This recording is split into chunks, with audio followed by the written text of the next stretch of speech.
Sounds like, hi everyone, Sweet Thinny Treat Tano here, the internet's busiest music nerd, and we have a review of the new Callous Daoboys album for you.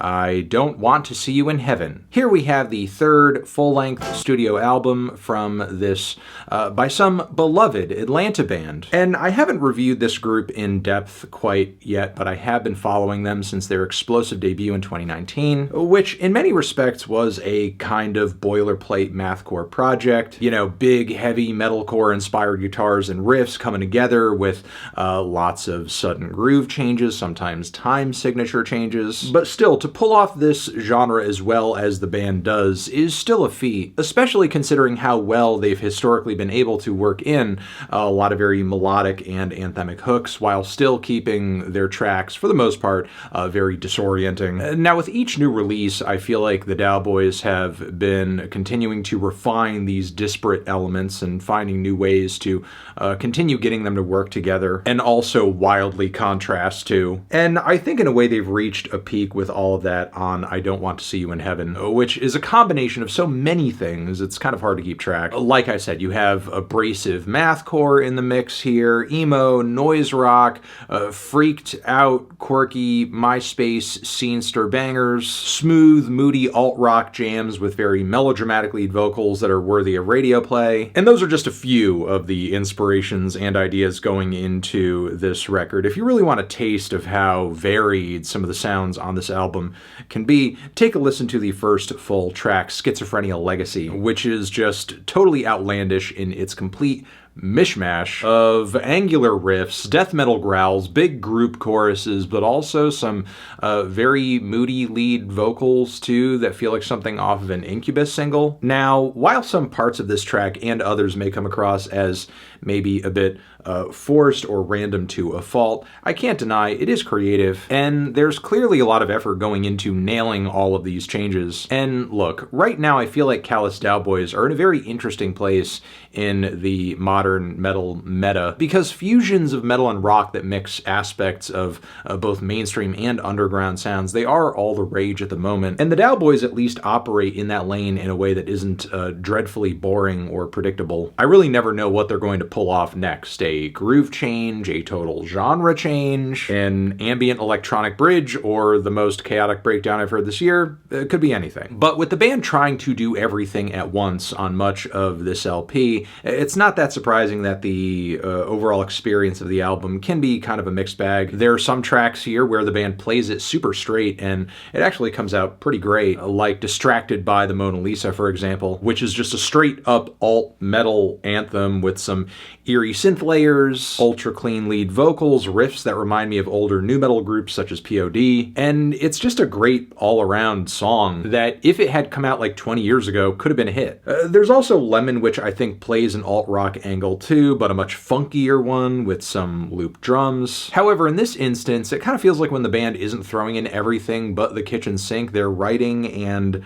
performances can feel a bit too derivative, or like they actually are embodying the sound of a much less interesting band. But you know, sometimes even throwing the listener into a constant state of change and chaos isn't necessarily the answer too. Because as I progressively listened to this album, I did start to feel like all of the sudden shifts were becoming like a bit of a novelty, or a supplement for songwriting that maybe is a bit more consistent, or builds upon itself more effectively. And this is especially true of tracks and moments that to me came across kind of tacky and gross, like on the intro of Body Horror for Birds, which kind of feels like I'm listening to a relaxation CD. The saxophone, the violin, it's just all very background music. I mean, for sure, again, very pretty and interesting that a band that makes vicious mathcore in the way that Dboys do can also pull something like this off. But like, this is not something I would go out of my way to listen to,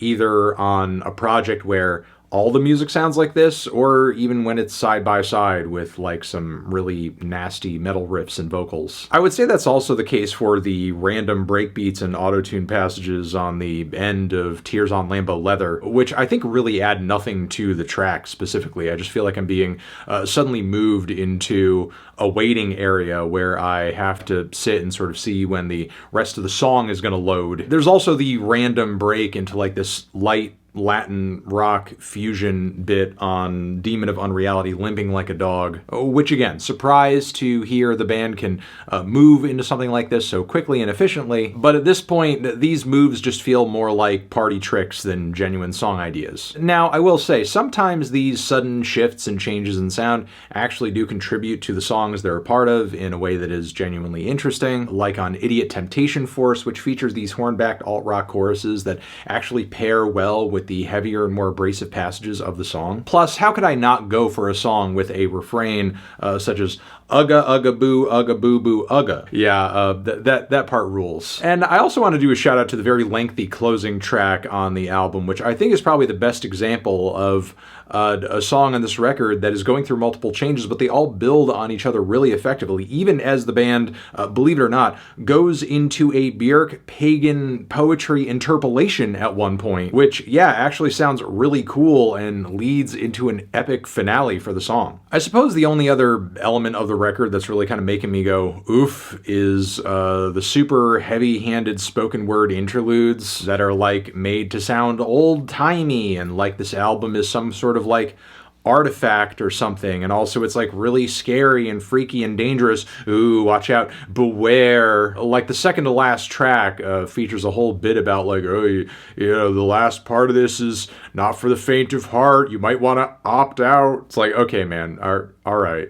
Okay, we're not scared. Still, with that being said, Callous Daoboys are known for a theatrical passage or two on their previous records, and I do sort of like commend them for really kind of spelling out some of the themes of the album and actually following through with them pretty well in the lyrics throughout the record. I mean, given what is explained at the start of the album, there's a real sense of, I think, like anguish and bitterness and frustration that rings through really well, given what, the album's supposed to be about. So don't get me wrong, I do think there are quite a few highlights on this record. Great tracks, in fact. Great ideas, stunning performances, quality production. Like, I can see why this band is continually gaining more hype and attention with each record. But with that being said, some of the more straightforward bits felt like they were watering down their sound too much and making it maybe too plain and average. Meanwhile, the most chaotic and random bits of the record felt like they were, I don't know, playing a bit of a game with me to sort of distract me from the lack of a great aesthetic or a musical idea or something. So yeah, to some degree, I still think Callous Daoboys have some fine-tuning to do. But still, I walked away pretty impressed with my experience with this album, enjoying much of it, and, extra points for being the only mathcore band I know of to successfully pull off a Björk interpolation. So yeah, I'm feeling a light to decent 7 on this album. Transition, have you given this record a listen? Did you love it? Did you hate it? What would you rate it? You're the best, you're the best. What should I review next? Hit the like if you like. Please subscribe and please don't cry. Hit the bell as well. Anthony Fantano, Callous Daoboys, forever.